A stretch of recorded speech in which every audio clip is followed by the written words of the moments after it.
Okay, let's do another series of lateral movement. Today we're going to speak about a specific technique that I find to be super interesting and super OP, which is called SCShell. You can also see it as Fileless lateral movement. And yes, it's exactly what it says to be. It is a Fileless lateral movement. In this video, we're going to divide it into two sections. It's going to be a short stream. Hi everyone, welcome back. And in this stream, we're going to first do a theory about what is the SCShell and the whole fileless lateral movement. Then we're going to go over some code reviews which I imported and make it super easy to read. I think you're going to say that. And also we're going to speak about how Sliver actually implements it and why I started to like this C2 even more each time after I use it. Okay, so first things first, our environment is the same as before, but if you don't know what the environment looks like, essentially it is that. And now imagine that we have this system compromise and we want to somehow do lateral movement to other systems. Let's say we have dump credentials, let's say we have the same user who has admin rights or even a domain admin rights, and we want to maybe move to other system, which perhaps could not be endpoint protected, and we can maybe dump it from there. The scenario is open, but the idea is to perform a movement from one system to another. In that case, from here to there, or from here to there. Now in the current settings, we have just one beacon using Sliver C2 from my Kali VM, which is external to the systems, making a mimic of a real-life environment as much as I can. But as mentioned before diving into the whole execution itself, I needed to first walk you through what this technique is, and I'm going to walk you through my very simple POC, which is going to be uploaded to GitHub. So after this stream, and after I upload the video on YouTube, of course, this is going to be uploaded, so I'm going to have that as a link into the video description so you can see, port it, use it, modify it, make it better. Now, what is a fileless lateral movement? I got the idea from here. And there is also another alternative way of doing it via this repository called SCShell. Now, this is essentially a process which is aimed to hijack a specific service onto a target system and then essentially modifies what binary or payload this service is supposed to run. Now, in order to perform that, several Windows API calls must be executed. For example, we need to first open the SC manager. We need to then open a specific service onto the target system. Then we need to retrieve the old binary which was there by default. Here the code actually tries to remove the signatures from the defender itself, which for OSCP is actually fine, but if you want to use this technique, I would prefer to actually remove it because in most of the cases this is going to be detected. By touching defender, this is going to be detected, especially if defender is not in use. Then after that happens, we need to launch essentially another Windows API called change service config A, and what we're going to do is change the payload of the service. Then we're going to start it and restore the original payload, which is going to actually restore the service without breaking it completely. Now the way it works is actually simple. So I'm going to go here and draw a simple Canva, which is here. And imagine you have two systems. You have system 1 and you have system 2. Let's say this is the victim and this is the attacker. All right. So of course, if in order for this to happen, we would need to first have admin rights. These admin rights can be over the domain or over the local machine itself, because sometimes specific users can be administrators to specific systems just for them on a local level, and also they can be admin to them for a domain level, because for example, a domain admin is an admin to all the systems on the domain. So no matter if you have local admin rights or domain admin rights or any other form of admin rights against this system, then we can perform this action. So the way it works is we first open the service manager. This is actually going to give us a handle back, so we can operate from this handle and see the services, potentially stop them, start them, and of course modify them. Then after we have the handle, we can actually retrieve what's the original value or binary from a specific service, which is passed from the arguments. And then on the next phase, we want to override that and start the service. And on the final step, which is the most, let's say, how can I draw that to be not that bad? Never mind. On the final step, we can simply do it like that. So in a nutshell, we open the service manager. Of course, again, we would need admin rights for that. The second, we read the original binary and save it in memory. On the third step, we override this binary and start the service, which essentially when that happens, the service is going to run the binary we specify or the payload we specify, and it's going to essentially execute it, just like that. So that's why it's called fileless, because at the end, we are not touching files. We are not creating any form of files. We're not dropping anything on disk. We're not using SMB for that. We just operate from the service level, just by using Windows APIs. Now, the cool thing is that these Windows APIs can operate from remote systems. And if you don't specify a remote system, you can do a coarse code execution on your local. Now, if you want to have a built-in ready sample which you can use in C#, you can use the one from there, OSCP code snippets, Fileless lateral movements, and again, this is going to be into the video description. And also, as mentioned, as a reference, you can also see this file there, which this repository, which is again SCShell, which uses, I believe, exactly the same technique. Now, this can be more, I can say, advanced, because as far as I know, it supports pass the hash, which is nice. It uses SymPacket, but essentially on the core, it's actually using the same principle of engaging with the service, modifying the binary, starting it, and so on. Now, with that being said, I have created a very simple C implementation for it, which actually showcase how C can sometimes be an easier language. Now here, you can see that if we start with the main, the first thing we need to do is get the parameters, because in order to run the binary, we will need a specific host, then a specific service to run, to actually hijack, and also the command we wanted to execute. So that's going to be about it.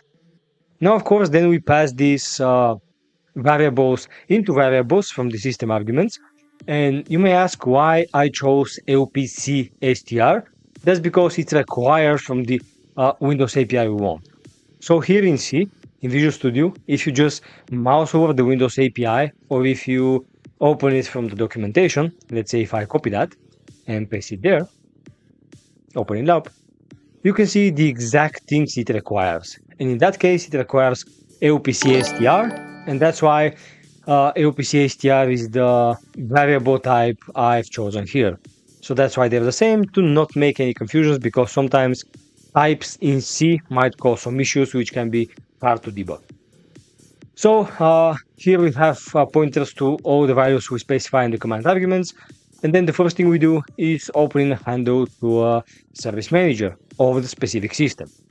Now, as parameters, here if we don't specify the specific database or hive of services, that's how at least I see it, it's going to use the default one. So specifying this to be no is fine.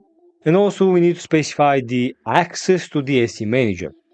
Now here if you do service all access, it's going to fail, because service and service manager are quite different things. So that's why it's important to use this here. Now again, this can be an indicator of compromise, because why we want to open a service manager with all rights on a remote system. But again, this is a sample POC in, let's say you can get a code, modify it, and I'm going to also try to make it better in terms of a little bit more evasiveness. Now with that being said, here we just say if this handle is no, which means that for whatever reason this failed. If that's no, and if that fails, then we're going to just print out that we could not get a handle to the service manager, like that. And we're going to also print the last error, which is going to give us a little bit of context about why this actually failed. Here, if we pass that and we end up here from the code, this means that the handle was not no, which means that this function actually succeeded. And now here, we define another handle, which in that case is not a SC handle, but just a handle. And now in this handle, we call this Windows API to open a specific service. This Windows API is called Open Service A. It requires a handle to the SC manager, and of course the service we want to open, as well as all the rights we want to have. Again, the same thing for the IOC applies here, but as this is a POC code, I'm not going to bother with it. Again, here we perform the same check. So if the handle is no, which means this failed, then we just print the error and exit out. And if that's not the case, then we move out. And after we move out, we have a variable called beam_path_original. And this beam_path_original is going to be equal to a result of a function called getDefaultServiceBinary. Now this function getDefaultServiceBinary is another small wrap-up function right here, which is doing essentially what it says it's doing. So it uses Windows APIs to query the service configuration and essentially retrieve the original payload stored by the service. And we're going to need that because after we execute the payload, we need to essentially rewrite it to save its previous state to not break out the service and the system, because some services might end up breaking the system. So that's why this function is important. All it does is to query the service, and here we retrieve the original path name, binary path name, which is the payload the service uses natively. And now after we have that, we need to chain 2 times the execution of change service config A, and by doing so, we are essentially overwriting the payload of the service. Now, after we override the payload of the service with the command we specify from the arguments, then we can simply start the services, which is going to restart it. And after restarting the service, it's going to essentially execute our command, our payload. Now, after that's done and the payload is executed, then we will need to essentially restore it back to the defaults. So again, the service is not broken. Now, keep in mind that a lot of the time, this code will execute as anti-authority system. Why a system? Because most services are running as a system. This means that sometimes this can be blind code execution. Because if you try with payloads like cog.exe or notepad.exe, they might not be started in your session, so you might not be able to see them. Now that's why, in order to make a very simple demonstration, I decided to use a payload like that. So here, I am on the desktop. I can simply run the file I just compiled. And here we can specify the hostname. In that case, I'm going to specify the current hostname of my system, which is Commando. I'm going to specify the service I want to attack, in that case, WISVC. And then the command is going to be cmd.exe, command /c, PowerShell, make dir, and this is going to create a folder in my desktop. So essentially, if that works, I should see a folder right there. So run it. We can see we got a handle, and we can see a folder appear. As mentioned, if we try things here like calc.exe, it might not work. Like that. Or I'm not sure why that says notepad here. I think it's somewhere hard-coded.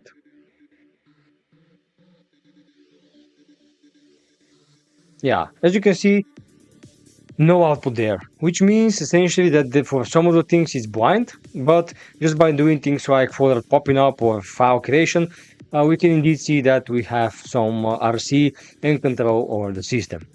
Now the same thing can be applied to a system which is remote to us, which essentially which we have admin rights over them.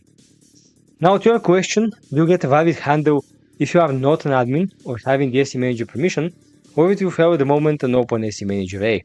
It's gonna fail at the first API call into the open SC manager A, because if you are not an admin, you will not be able to open the remote service manager with all access. As soon as you do so, you're gonna see something like error 5. So let's say, for example, just for demonstrational purposes, I'm gonna do, let's say here, I'm gonna recompile that. And here, instead of that, specify service all access. Now by doing so, now we don't use the correct access for the OpenSC manager. And if I run it that way, we can see that it failed with error 5, which means that we don't have access usually in Windows world, error 5 mean access denied. Right. So that's the theory behind it. Now I encourage you to try also the code which I stated my POC of. So my POC is direct implementation from the code here, just by stripping out the Defender part. And also I encourage you to try the SCShell, which is based on the same principle at the end. Now, what about Sliver? Why I like it so much? Because Sliver has a thing called Armory. And this Armory are a set of plugins that you can install on your C2 server, and they can help you during your engagement. Some of the tools are quite badass, which can perform curb roasting, can perform K-listing, ASREP roasting, WAPS dumping, Kirby Help, default Rubius Insight, Certify, and all this kind of cool stuff. And they are categorized based on what they do. So, for example, we have BOFs for that. We have assemblies for that. We have another BOFs for situational awareness, which is essentially these BOFs ported inside Sliver by its own. So you don't need to install them and manually use them and so on. Sliver have them inside, like that.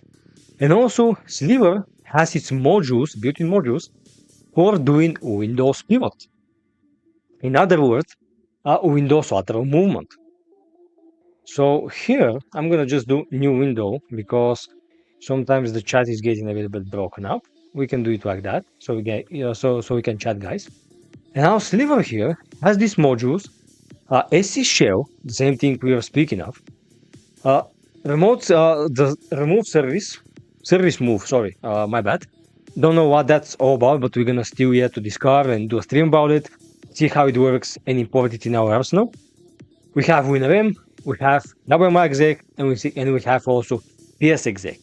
Now these are quite badass because in most of the cases, as shown in previous videos, in order to do lateral movement efficiently, you would need some form of a tunnel.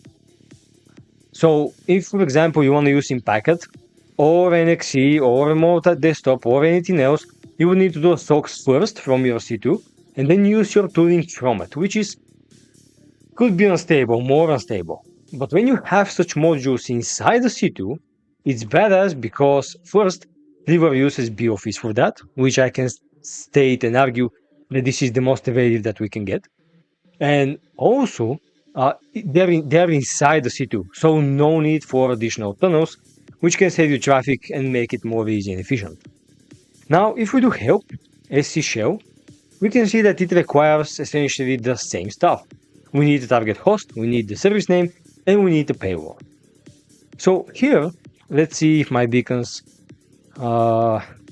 communicate fast enough. I don't think that's the case. So what I can do is spawn interactive session, just because it's gonna be faster and we can operate much easier. So here I can use and specify the session, and from there we can see it's much faster. Now from there we can see we are K2ZAT, which in my environment is a DA. Now, of course, in a real environment, you would need perhaps to use some of this tooling to understand who you are. There is, for example, user and modules and things like that. But for now, let's focus on lateral movement. Now here, let's first try to do the same thing for SQL 01. All we can do is do SCShell, help SCShell. Here, we need to specify again target host, SQL 01.tailsec.local. We need to specify the service name. And you may ask how we can find service names. Again, there can be services which are specifically related to Windows. There can be services which are specific if specific configuration occurs, like SCCM. But essentially, we can target service which is native in Windows, and we can always use that. Now, of course, if that's a database, we can always use that as a service. But essentially, we can use any service out there which can be present both on this SQL system and on the DC. So just for demonstration purposes, I'm going to log in. Let's choose the service WISVC. This is the service I will state on my commando, which means that the service is there no matter if it's a domain joined, and it's not related to any software. So it's built in Windows. So let's use that. So here we can do WI-SVC, and again the payload in that case can be not spawn a folder, which of course can work, but also to perform a web request. So what we can do is on the pane here, we can do Python 3 and start a web server. So in that case, what we can do is again quote cmd.exe /c PowerShell.exe -c IWR HTTP, specify my IP address, and let's say something like that. Now run it, and let's see what happens. So here we have the help at the beginning, so that's why it failed pretty much. So if I remove the help, which remove the whole command for whatever reason. Okay, there it is. I'm gonna copy that. Use the session again and just paste it. So in that case, I think everything's fine. Run it and let's see. So in that case, it opened the service manager. It tries to open WI-SVC. We have the handle for it. Then that's the original service binary we're gonna use. That's the service binary which was changed. And here we mistyped the port because the Python server is running on port 8000, and here I'm requesting port 80. So here by specifying 8000, like that, run it, and there it is. We can right off the bat see the requests. Now, since that's the case, the easiest thing we can do is to, let's say, run things in memory. We can directly use something like IEX and get lateral movement if you have PowerShell based lateral movement. We can also try to perhaps download a file and run it, which don't make really sense. But essentially, we have a bunch of options when we have the option of executing commands. All right, one more example for lateral movement is to chain that with, for example, a beacon, which is entirely PowerShell based because it can be loaded in memory, super efficient and fast. Now for that purpose, I'm going to generate my own C2 agent, which is available only with my Patreon, so deep appreciation to all of them. The generation process is very simple. Again, you follow the standard Mythic procedure, you follow the defaults as it is. You click next, specify the listening IP interface and port, which I configure them to be that, then next, and then just give it a name, in that case h.ps1. So I can generate a payload like that, then it should be done relatively fast. I can download it and then migrate into a folder of my will. In that case, it's going to be this folder there. So cp, actually move, downloads, h.ps1 to here. Then I'm going to host my Python web server, and this allows me to super easily retrieve and directly load this script into the memory. And here I can use exactly the same session as before and chain this command. So again, we're using SCShell SQL2, which in that case we want to move to that specific machine. Again, we want to use cmd.exe to ensure the process executes successfully. Then we're going to spawn PowerShell, and we're going to, in memory, IEX this object, load, and execute from it. Now make sure to specify the correct port, and of course the correct file to be read and imported in PowerShell. So by running that, we can see it's executing the SCShell, and by going to Mythic, we should see the payload popping up. And there it is, we have a new callback. Now as you can see, it's important to note that here we are running a system. So for example, if I do what, and let's try what, who am I, like that, and then run who am I,